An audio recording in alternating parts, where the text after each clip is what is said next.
자녀에게 주는 부모의 선물입니다. 고린도전서 13장 1절에서 8절 그리고 13절 함께 봉독하도록 하겠습니다. 저와 성도님들이 교대로 읽다가 한 절씩 읽다가 마지막 절은 함께 읽도록 하겠습니다. 내가 사람의 방언과 천사의 말을 할지라도 사랑이 없으면 소리나는 구리와 울리는 꽹과리가 되고, 내가 예언하는 능력이 있어 모든 비밀과 모든 지식을 알고 또 산을 옮길 만한 모든 믿음이 있을지라도 사랑이 없으면 내가 아무것도 아니요. 내가 내게 있는 모든 것으로 구제하고 또 내 몸을 불사르게 내줄지라도 사랑이 없으면 내게 아무 유익이 없느니라. 사랑은 오래 참고 사랑은 온유하며 시기하지 아니하며 사랑은 자랑하지 아니하며 교만하지 아니하며 무례히 행하지 아니하며 자기의 유익을 구하지 아니하며 성내지 아니하며 악한 것을 생각하지 아니하며 불의를 기뻐하지 아니하며 진리와 함께 기뻐하고 모든 것을 참으며 모든 것을 믿으며 모든 것을 바라며 모든 것을 견디느니라. 사랑은 언제까지나 떨어지지 아니하되 예언도 패하고 방언도 그치고 지식도 패하리라. 그런즉 믿음, 소망, 사랑 이 세 가지는 항상 있을 것인데 그 중에 제일은 사랑이라. 아멘. 함께 기도하고 말씀 보도록 하겠습니다. 사랑의 하나님, 부족한 여종이 주님의 귀한 말씀을 전합니다. 부족한 저는 감추어 주시고 오직 주님의 말씀만, 주님의 영광만 드러나고 남게 하여 주시옵소서. 예수님의 이름으로 기도합니다. 아멘. 네, 5월은 가정이라는 주제를 늘 수요 기도 예배에 가지는 것 같습니다. 오늘은 제가 자녀를 대하는 부모님에 대한 메시지를 준비했습니다. 여기 계시는 분들은 대부분이 이제 부모님, 또 어머님, 아버님이실 거고, 또 자녀를 가지신 분들일 거고, 또 자녀를 가지실 분들이고, 혹은 어버이의 마음으로 그 자녀처럼 돌봐야 되는 대상이 가지신 분들로 생각이 됩니다. 저 또한 현재 질풍노도의 시기를 한참 지나고 있는 두 중학생 아들들을 키우는 엄마로서 오늘 말씀을 읽으면서 읽는 첫 줄부터 벌써 찔리는 마음이 있었습니다. 네, 오래 참지 못하고, 어제도 오래 참지 못했어요. 네, 온유하지 못하고, 성내고 참지 못하고, 또 잔소리를 또 쫙 하는 그런 제 모습들이 생각이 났습니다. 그래서 오늘의 말씀이 저를 포함하여 여기 계신 부모님들에게 큰 도전과 능력과 힘이 되는 시간이 되기를 소망합니다. 부모님과 자녀를 떠올리면 저에게는 제가 부모로서의 기억, 제가 자녀로서의 기억이 있는데요. 한번 떠올려 봤어요. 어떤 기억이 있나. 부모님과의 좋은 기억이 떠올랐어요. 그때 생각만 하면 그냥 마음이 따뜻해지는 기억이 하나 있습니다. 참 별거 아닌데 그냥 그때 생각하면 마음이 따뜻해져요. 뭐냐면 지금은 저희 아버지가 돌아가신 지 3년이 되었지만 제가 어릴 때 저희 아버지는 오토바이를 타고 다니셨어요. 오토바이로 출근하시고 퇴근하시고 하셨는데 저희 집 근처에 외갓집이 있었어요. 그래서 주말이 되면 그 집에 다 친척들, 가족들이 다 모여서 저녁 식사를 하는 게 저희 가족들 문화였습니다. 그래서 거기서 저녁을 먹고 집에 오는데 그 오토바이를 타고 오는 거예요. 아버지 오토바이를 타고 제가 이제 한참 어릴 때였어요. 이만큼 제 이 정도 되는 한 6살 이 정도. 그러면 제가 오토바이 맨 앞에 앉아요. 그 다음에 아빠가 그 오토바이 운전석에 앉고 그 아빠 뒤에는 저희 남동생, 쬐끄만한 남동생이 뒤에 타고, 그다음에 맨 뒤에는 저희 엄마가 떨어지시면 안 되니까 맨 뒤에 엄마가 앉아서 아빠 허리를 잡으면 이제 가운데 있는 동생이 안 떨어지게 딱 하죠. 저는 앞에서 그 찬 공기를, 그 시원한 바람을 맞으면서 그때를 생각하면 저희 가족을 생각할 때 항상 좋은 기억만 있진 않잖아요. 안 좋은 기억도 있는데 그때를 생각하면 그 어린 나이지만 행복하다, 이 마음이 들었던 것 같아요. 뭔가 기분이 좋아요. 그리고 지금 떠올려도 뭐 다른 안 좋은 기억들 그거는 다 없어지고 그때만 생각하면 뭔가 행복한 가정, 따뜻한 가정이 떠오릅니다. 제가 부모가 되고 이제 저에게 자녀가 생겼죠. 그때 가장 좋은 기억은 지금 은하도 뒤에 있지만, 근데 저는 모유수유 했을 때가 가장 떠오릅니다. 모유수유. 저는 싱글 때부터 아기를 좋아했었어요. 근데 보는 것만 좋아했어요. 왜냐하면 아시는 분 아시겠지만 제가 아기를 안잖아요. 너무 이뻐서 안아요. 그럼 애가 처음에 인상을 쓰기 시작해요. 그리고 입을 삐죽삐죽 거리고 으아 하고 울어요. 불편한 거죠. 제가 안아주면 불편해. 제가 아기를 안을 줄 모르는 거예요. 그래서 아기는 좋아하지만 늘 항상 먼 발치에서만 이렇게 바라보는 그런 거인데, 제가 아기를 낳았어요. 아기를 낳았는데, 아기를 낳는다고 해서 하루아침에 딱 능숙하게 안는 게 아니더라고요. 아기를 낳았는데 제 아기인데 엄마를 불편해해요. 앉는 게 불편해요. 울어요. 잠을 안 자고. 그래서 저 그 아기를 낳은 그 초반에는 옆에 보다 못한 능숙하신 노련하신 어머니들이 나서서 아유 이리 줘봐 하면서 데려가셔서 재워가지고 저한테 딱 이렇게 주는 일들이 많았습니다. 오히려 이제 그때 제 남편 같은 경우는 조카들을 많이 키웠대요. 말로는 믿을 수는 없지만 일단 조카들을 많이 기저귀도 갈고 내가 너 다 키웠어 막 이렇게 하더라고요. 그래서 아기를 되게 잘 다뤄요. 잘 안고 목욕도 잘 시켜요. 저는 무서워서 어떻게 될까봐 목욕도 잘 못 시키는, 능숙하게 딱 목 잡고 딱 능숙하게 목욕도 시키고 아기를 잘 안았어요. 그래서 제가 아기를 낳고 아기를 남편이 안으면 그 안에서 잠이 들더라고요. 그리고 저한테 오면 또 깨고 막 울고. 그래서 참 그러면서 제가 마음이 힘들었던 때도 있었는데, 근데 제가 모유수를 하니까 어느 순간 애들이 저도 모유수유 하면서 아기가 저를 찾기 시작했어요. 왜냐하면 얘네들이 불편해도 배고프니까 어쩔 수 없는 거예요. 불편해도 참아야 되는 거예요. 그래 내가 참아준다. 불편해도 먹고 살아야 되니까. 그래서 모유수유를 하면서 저는 이렇게 앉는 자세를, 안정적인 자세를 찾게 됐고, 저희 자녀들도 참아주면서 인내해주면서 이제 그렇게 아이들도 저를 제 품을 이제 즐기기 시작했습니다. 평안을 누리기 시작했습니다. 그래서 어느 순간 아빠 품이 아니라 잘 때, 배고플 때 저를 찾는 거예요. 그리고 편안하게 안긴 그 아이와 눈동자를 마주칠 때 진짜 모유수유할 때 엄마와 아기가 가장 가까운 시간인 것 같아요. 어느 자세에서도 뱃속에 배 바깥으로 나오고 나서 가장 가까운 자세가 모유수유 자세가 아닐까 싶습니다. 그래서 아기를 보면, 모유수유를 받는 아이를 보면 땀을 부슬부슬 흘리면서 얼마나 열심히 먹는지 몰라요. 그래서 그 모습 보면서 마음이 참 얘도 살겠다고 이렇게 열심히 먹는구나, 대견스럽기도 하고 자랑스럽기도 하고 귀엽기도 하고.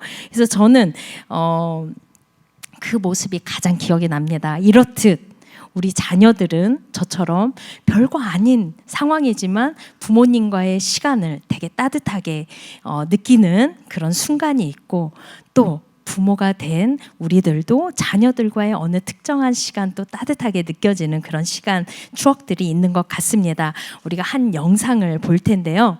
외국 영상이에요. 근데 저는 한국 사람들도 똑같은 반응이 있지 않을까 생각이 듭니다. 함께 볼 건데요. 제가 직접 번역을 한 거라서 정확하지 않을 수도 있다는 점 감안하시고 이해해 주시고 보시면 되겠습니다. 함께 보도록 하겠습니다. If you could have dinner with anyone living or dead, who would you choose? Kylie Minogue. Marilyn Monroe. Oh God, I wouldn't have a clue. I know, straight up. Paul Hogan. Kim Kardashian. No. I'd like to have dinner with Justin Bieber. What? He's not coming to my house. I'd have Bob Hawke. Dave Hughes. Barry Humphries. Jimi Hendrix. People who have made a difference in the world, maybe Nelson Mandela at the dinner table. I don't know what he's going to say. I'm scared. If you could have dinner with anyone in the world, who would you choose? Probably our whole family, like our whole extended family. Mum and Dad. Mum and Dad. Does it have to be a celebrity? Could it be family? We love it We talk about how school is. We ask mum and dad how their day was. Family. Yeah, mum and dad. Family. Who would you like to have dinner with? They just want to be with us while they're eating food, which is pretty cool. They see us above everything. I'm gonna get. Yeah. Yeah. Bit of a message in it for me. Yeah.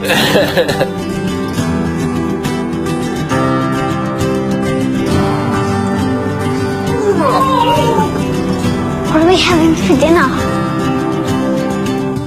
네, 감사합니다.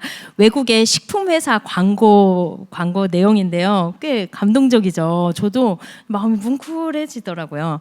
우리 자녀들은요, 우리 생각보다 우리 부모님을 어른으로 생각합니다. 우리 부모님을 동경하고 존경하고 의지하고 닮아가고 싶어 합니다. 우리 부모님을 사랑합니다.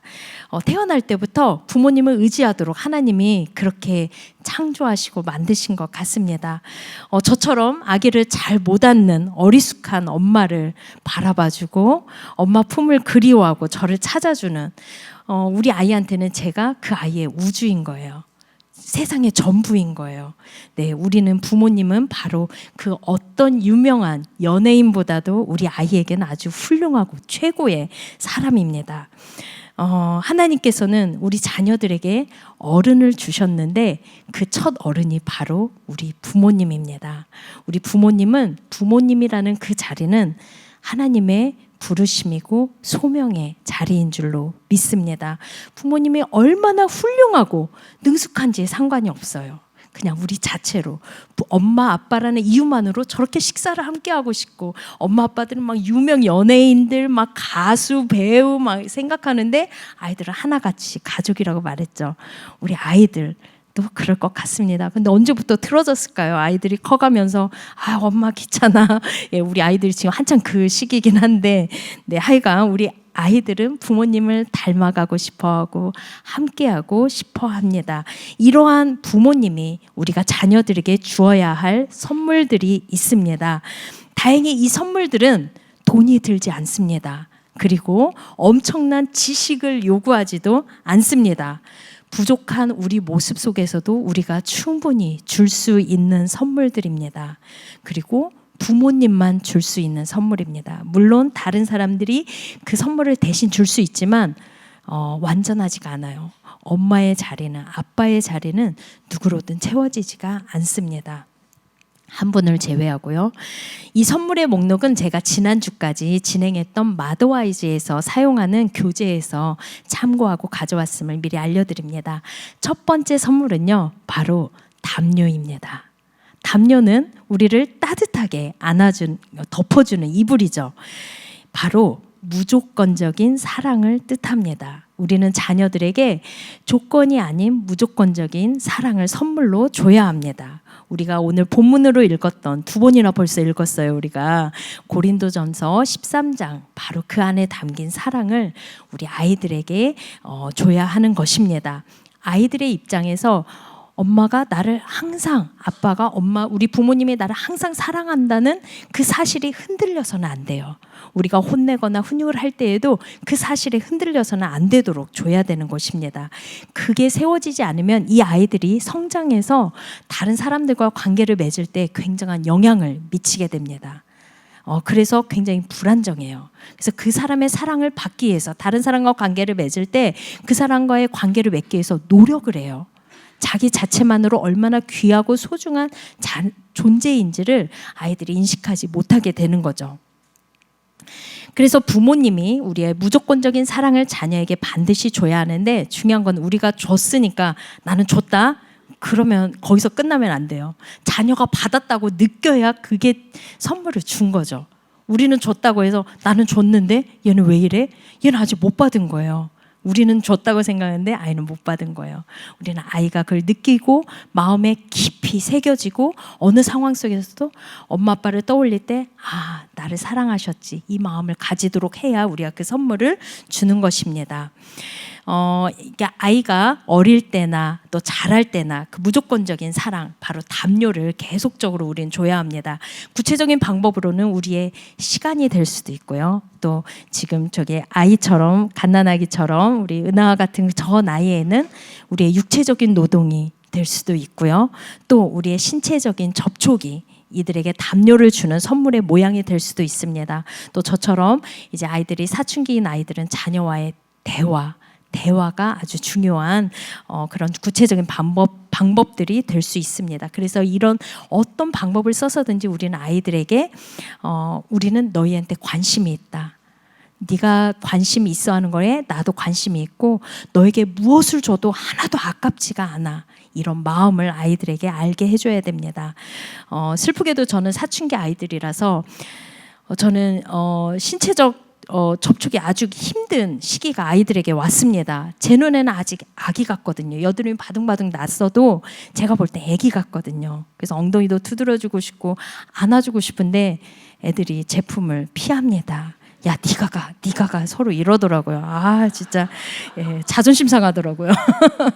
겨우 부탁해서 허락 받고 한 번 안아주면 고마워. 네, 이런 상황까지 오게 됐습니다. 네, 두 번째 선물은 회초리입니다. 회초리 하면 무서워요. 회초리를 쫙 이렇게 생각할 수 있는데 회초리는 바로 훈육을 뜻합니다. 훈육의 회초리예요. 자녀를 때리라는 의미가 아니라 자녀가 잘못했을 때는 훈육을 해야 된다는 의미입니다. 요새 문제의 아이들을 다루는 TV 프로그램들이 많잖아요. 그럼 보시면 보통 아이들이 폭력적이거나 이상 행동을 보일 때 그 원인들을 막 찾잖아요. 그러면 대부분 보면 부모님이 훈육이 들어가야 될 때 그 훈육이 들어가지 않아서 그런 이상 행동과 폭력적인 모습들이 나타나는 경우들을 우리가 쉽게 TV에서도 볼 수가 있습니다. 훈육은요, 우리가 버럭 화를 내는 것이 아닙니다. 오히려 우리가 화를 내면서 훈육을 하면 조심해야 돼요. 아이들이 그 감정, 엄마가, 아빠가 화가 났어. 그 감정에 치중하지 않도록. 화는 내지만 아이들이 감정에 치중하는 것이 아니라 왜 화가 났고 왜 내가 혼을 나는지 그 이유에 대해서, 원인에 대해서 반드시 알려줘야 훈육이 제대로 들어갑니다. 성경에서는 생각보다 훈육할 때 체벌에 대해서 굉장히 긍정적으로 오히려 마땅히 하도록 가르치고 있는데요. 그 말씀을 제가 좀 많이 가져왔습니다. 왜냐하면 이 부분을 저희가 많이 놓치고 있기 때문에 잠언 19장 18절 말씀 함께 읽도록 하겠습니다. 네가 내 아들에게 희망이 있은즉 그를 징계하되 죽일 마음은 두지 말지니라. 이 말씀 보면 죽지 않을 때까지 징계를 하란 얘기인가, 징계를 하되 죽일 정도는 하지 말라는 얘기인지 조금 혼동이 올 수도 있는데요. 둘 다 아닙니다. 영어 성경의 여러 버전과 히브리어 원문을 한번 보면 그런 뜻이 아니라 징계를 하지 않으면 우리 아이들이 죽을 수 있다는 거예요. 그래서 아이들이 그 영혼이 죽지 않도록 소망이 있을 때, 아직 훈육을 해서 고칠 수 있도록 그 소망이 있을 때 훈육하라는 뜻입니다. 훈육을 하지 않으면 죽음에 이를 수도 있다는 내용이 포함되어 있는 것입니다. 우리 조금 더 보도록 하겠습니다. 잠언 13장 24절 말씀 함께 읽겠습니다. 매를 아끼는 자는 그의 자식을 미워함이라. 자식을 사랑하는 자는 근실히 징계하느니라. 좀 더 자세히 나왔죠. 잠언 22장 15절. 아이의 마음에는 미련한 것이 얽혔으나 징계하는 채찍이 이를 멀리 쫓아내리라. 우리가 채찍하면 조금 끔찍한 채찍을 생각하는데 사실 영어랑 보면 막대기, 매가 더 맞는 말입니다. 또 계속 읽겠습니다. 20장 30절. 상하게 때리는 것이 악을 없이 하나니 매는 사람 속에 깊이 들어가느니라. 매는 사람 속에 깊이 들어가기 때문에 굉장히 주의하고 함부로 해서는 안 되는 것입니다. 29장 15절도 읽겠습니다. 채찍과 꾸지람이 지혜를 주거늘 임의로 행하게 버려둔 자식은 어미를 욕되게 하느니라. 제때 훈육이 들어가지 않으면 나중에 부모님의 마음을 굉장히 욕되게 하는 경우가 생길 수 있다고. 여기도 채찍보다는 매, 회초리 정도로 여러분이 이해하시면 좋을 것 같습니다. 또 계속 읽겠습니다. 29장 17절. 내 자식을 징계하라. 그리하면 그가 너를 평안하게 하겠고 또 내 마음에 기쁨을 주리라. 네, 잠언 23장 마지막 13절 14절 함께 읽겠습니다. 아이를 훈계하지 아니하려고 하지 말라. 채찍으로 그를 때릴지라도 그가 죽지 아니하리라. 내가 그를 채찍으로 때리면 그의 영혼을 스올에서 구원하리라. 네, 이렇게 성경은 자녀 훈육에 대해서 말씀하고 있습니다. 사실 우리가 담요는 무조건적인 사랑은 받아들이기가 쉬워요. 근데 회초리 하면 우리가 조금 힘들어하시는 분들이 계실 수도 있어요. 왜냐하면 세상의 방법으로는 이제는 회초리마저 들지 못하도록 하고 있거든요. 이게 폭력으로 이어진 우리의 죄성 때문에 이제 사회적으로 그걸 막고 있지만 성경적으로는 굉장히 이것을 하도록 하고 있습니다. 마치 세상에서는 자녀의 인권을 존중하는 것처럼 보입니다. 회초리를 들지 말고 매를 들지 말라는 건요. 하지만 이거는 회초리에 담긴 그 사랑의 깊은 의미마저 아예 없애버렸어요. 그래서 회초리가 사라진 사랑 어떤가요? 말씀처럼 미련한 것이 벗어지지 않아요. 그리고 우리 아이들의 영혼이 죽게 되는 경우까지 그 지경까지 가게 됩니다. 그리고 부모님을 욕되게 하는 일들이 일어나고 있습니다. 매는 깊이 들어가기 때문에 매를 들 때는 정말 조심해야 합니다. 아이에게 정말 지금 이게 매가 필요한지 필요하지 않은지 여러분이 분별을 하셔야 돼요. 일단 여러 번 말로 충고를 해야겠죠. 하지 말아라. 근데 이거를 잔소리처럼 그냥 건성으로 하면 안 되고 얼굴을 똑바로 나를 향하게 바라보게 하고 눈을 마주치고 아이한테 내가 하는 이게 하면 안 된다는 게 분명히 메시지가 들어가도록 해줘야 돼요. 이거는 하면 안 돼. 절대 하면 안 돼. 하고 몇 번 해주는 거죠. 그래도 말을 듣지 않는 경우가 있습니다. 그때 바로 매가 사용되는 것입니다. 들 수밖에 없는 상황에 절대 손을 사용하지 않습니다. 말씀에도 매가 사용되죠. 그리고 절대 다 모든 사람이 모여있는 앞에서 공개적으로 처형하듯이 하면 안 됩니다. 개인적으로 그 아이를 데려다 놓고 아이의 잘못이 무엇인지 알려줘야 합니다. 그리고 그 아이도 그것을 인정했을 때 이것은 잘못이라고 인정했을 때 그때 이제 혼나는 거라는 걸 알려줘야 되죠. 그리고 매를 든 후에도 마무리도 우리가 잘해야 됩니다. 다시 한번 잘못을 상기시켜주고 다시는 하지 않도록 당부해주고 또 여전히 사랑한다는 것을 확인시켜주고 또 시간을 어느 정도 생각할 수 있도록 주면서 스스로 깨닫도록 시간을 주고 그렇게 훈육을 마쳐야 합니다. 사랑에는 반드시 훈육에 회초리가 있다는 것을 우리가 잘 알아야 합니다. 이 사실이 받아들이기 힘드시면 사실 우리가 하나님과의 우리의 관계에서도 이 회초리를 이해하기 힘들 때 하나님과 우리 사이에서도 이게 걸림이 생깁니다. 왜냐하면 하나님께서 우리가 자녀잖아요. 하나님의 자녀잖아요. 그럼 하나님도 우리의 영혼이 죽지 않도록 하나님께서도 사랑의 회초리를 드실 때가 있기 때문입니다. 근데 우리가 이 회초리의 개념을 잘 이해하지 못하면 우리는 하나님이 회초리를 드실 때 이해하지 못하는 거예요. 똑같이. 사랑의 하나님인데 왜 나한테 이런 아픔을 주시지? 왜 나한테 이런 고통을 주시지? 도무지 이해를 못합니다. 우리는 부모의 마음을 몰라주는 자녀를 탓하지만 사실은 우리가 하나님 앞에 그런 모습일 때가 많습니다. 우리의 영혼이 죽음을 향하여 갈 때 우리를 살리시기 위해서 하나님께서는 회초리를 우리에게도 드시는 그 하나님의 사랑을 우리는 이해해야 합니다. 자, 우리 마지막 선물은 뭐냐면요. 바로 말씀입니다. 이 선물은 크리스천 부모님만 줄 수 있는 선물입니다. 그리고 이 선물은 우리 자녀들이 이 험한 세상을 헤쳐나갈 수 있는 힘이 바로 이 선물에서 나옵니다. 우리의 품을 떠나 우리 자녀들이 독립해야 되는 때가 옵니다. 이들도 가정을 만들고 또 이들의 자녀가 생기겠죠. 그리고 우리의 품을 떠나 이들이 스스로 개척해야 되는 그 때가 옵니다. 자녀들이 예수님을 인격적으로 만나고 그리고 예수님과 연결이 딱 이제 지어졌어요.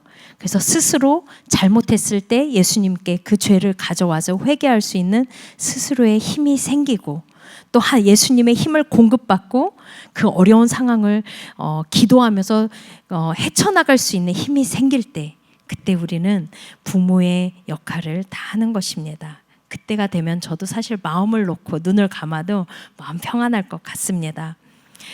그때까지 우리 자녀들이 예수님을 인격적으로 만나고 스스로 예수님과 교제하며 이 세상을 헤쳐나갈 수 있는 힘이 생길 때까지 우리는 말씀이란 선물을 계속 줘야 합니다. 교회에 나와서 뉴젠에 가서 말씀을 계속 듣게 해주세요. 그러다가 예수님을 만나는 아이들을 제가 여러 만났습니다. 그리고 수련회, 교회에서 하는 수련회 꼭 보내주시기 바랍니다. 대부분의 아이들 수련회를 통해 예수님을 만납니다. 다 그렇다고 말할 수는 없지만 저도 그렇게 예수님 만났고 제 주변에 많은 신앙의 분들도 수련회를 통해서 예수님을 만난 경우가 정말 많습니다. 수련회 가서 기도하고 찬양하고 예배하다가 예수님을 만났습니다. 그리고 말씀 암송도 시켜주세요. 우리 영화부의 아이들, 그 영화부에 가면 발음도 잘 안 돼요. 말도 잘 안 되는 아이들이 말씀 암송을 얼마나 잘하는지 모릅니다. 그럼 어떤 분들은 애들이 뜻도 모르는데 저렇게 시켜서 왜 힘든 걸 아이들한테 시키냐, 이런 사람 분들이 없지만 세상에 있을 수도 있습니다. 말씀이 안 들어가면요, 아이들에는 다른 게 들어가요. 뭐가 들어가냐면 아이들을 보면요, 공룡 이름 있죠. 진짜 어렵거든요. 그거를 줄줄줄줄줄 한글도 모르는 애들이 공룡 이름을 그렇게 줄줄줄줄 외워요.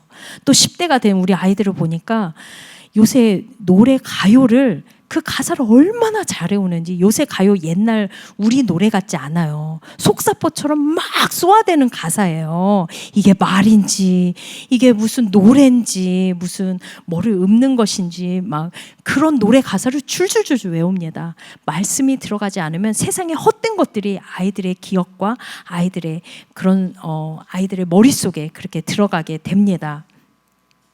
그래서 아이들을 볼 때 제가 저 정도 암기력이면 성경 책 한 권은 외웠겠다라는 생각이 들 정도인데요. 우리 함께 신명기 6장 5절에서 9절 말씀을 함께 읽도록 하겠습니다. 너는 마음을 다하고 뜻을 다하고 힘을 다하여 내 하나님 여호와를 사랑하라.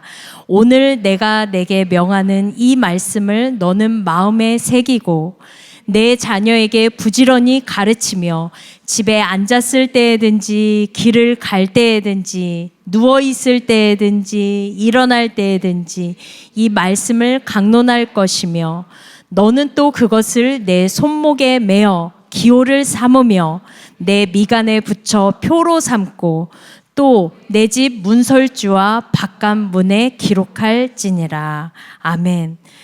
네. 유대인들은 이 말씀, 신명기 이 말씀을 곧대로 들었어요. 자, 사진을 하나 보여주세요. 네. 이 사진은 뭐냐면요. 왼쪽 사진은 테필린이라고 하는 사각 가죽 주머니가 있습니다. 머리에 찬 거 보시죠. 아까 미간에다가 말씀을 새기라 했잖아요. 미간은 사실 원래 눈 사이예요. 근데 눈 사이에 이렇게 두니까 기도할 때 이게 줄줄 내려오니까 이마에다가 이렇게 해놨어요. 사각 주머니 안에는 말씀이 들어있어요. 돌돌돌돌 말려서 말씀 성구가 여기에 딱 있어요. 이마에 곧대로 이마에다 딱 이렇게 띠로 이렇게 메어놓은 거예요.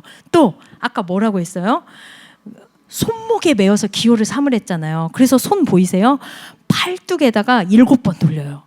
그리고 손바닥에다 3번 돌려요. 손가락에다가 또 3번 돌려요. 그리고 여기도 사각 가죽 주머니가 있어요. 그 안에도 말씀이 들어 있습니다. 이렇게 유대인들은 말씀을 이렇게 가까이 했어요. 제 아버지가 아들에게 알려주는 거죠. 또 문설주에 붙이라고 했잖아요.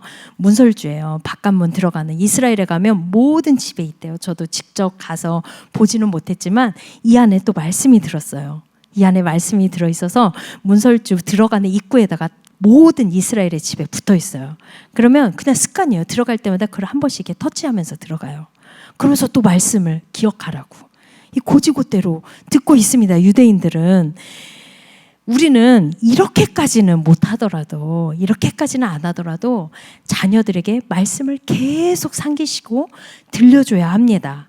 잠자리에 들 때도 들려줘야 되고, 학교 갈 때에도, 앉았을 때에도, 누웠을 때에도 항상 아이들에게 말씀을 들려주고, 식사할 때, 잘 때, 아플 때, 등교할 때 계속 기도해줘야 합니다. 그래서 아이에게 예수님을 계속 알려줘야 돼요.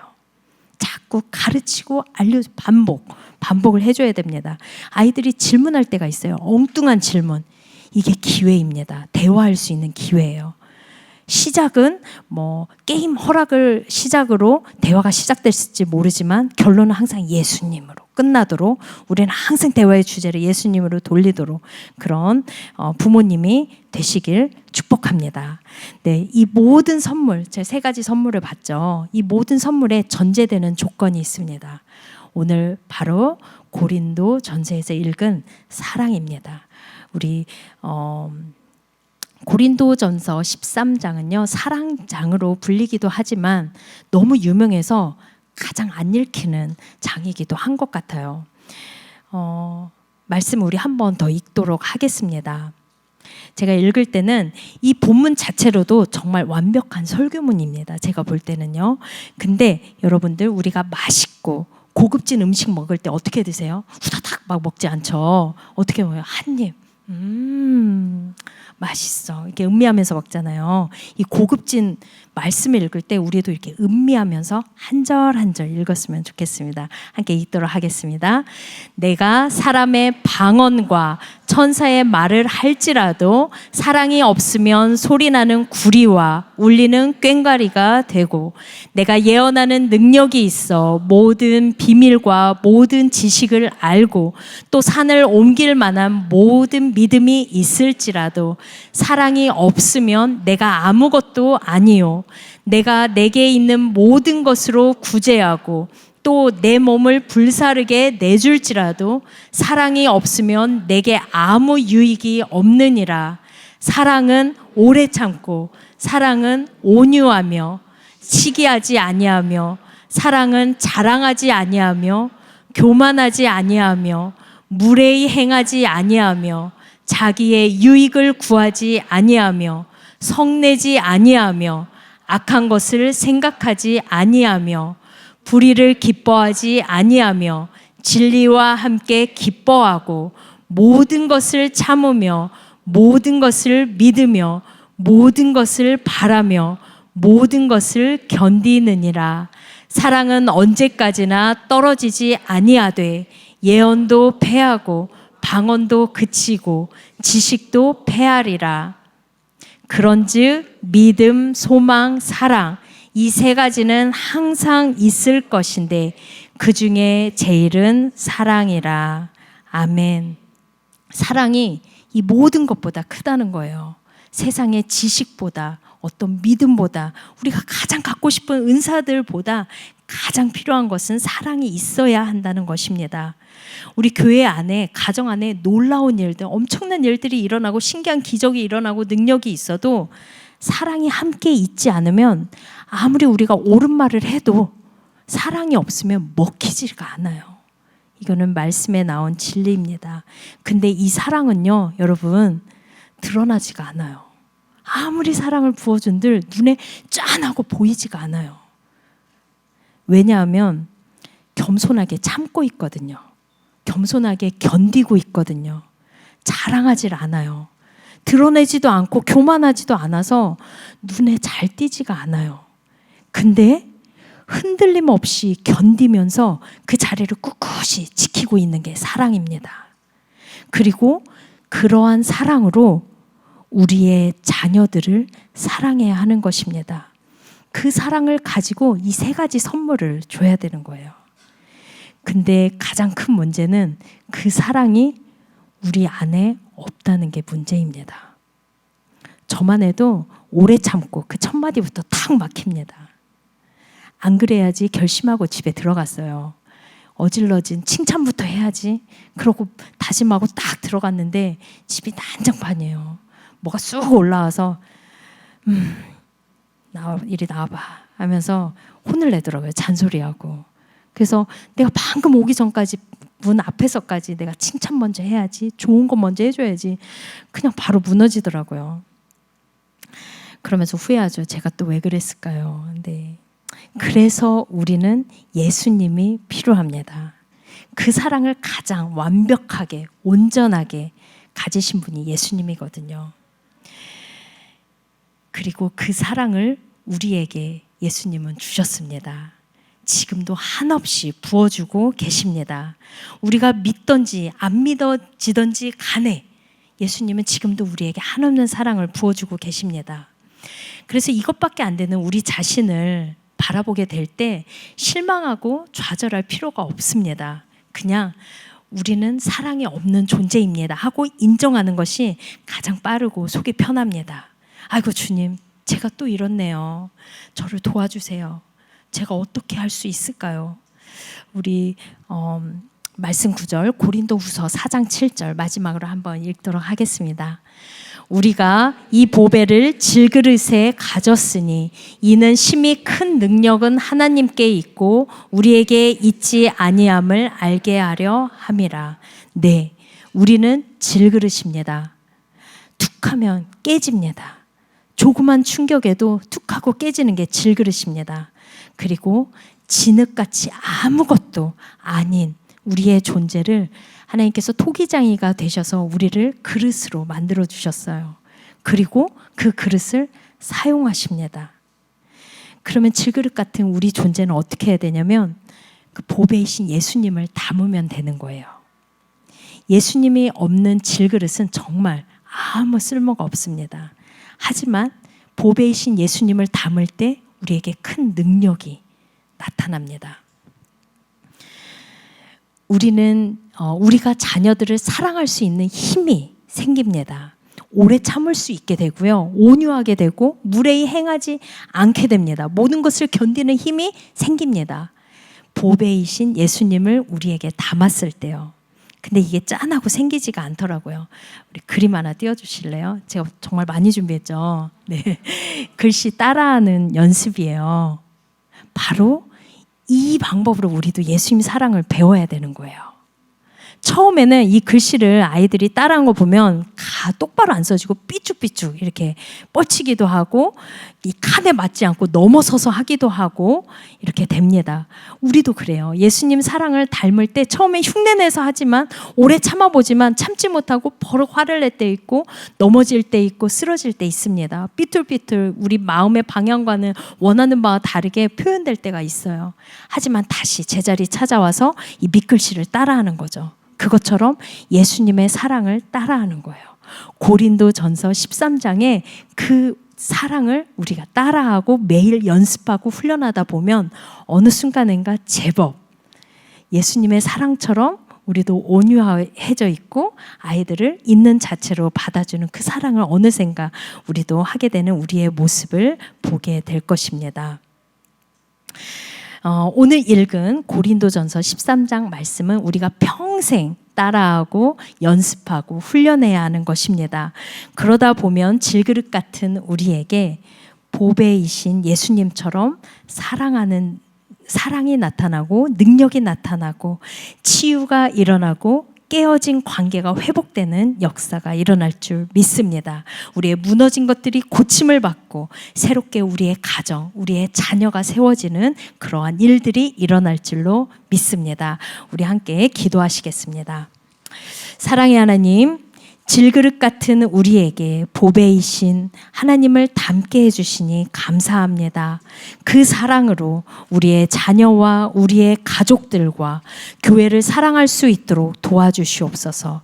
예수님의 이름으로 기도합니다. 아멘.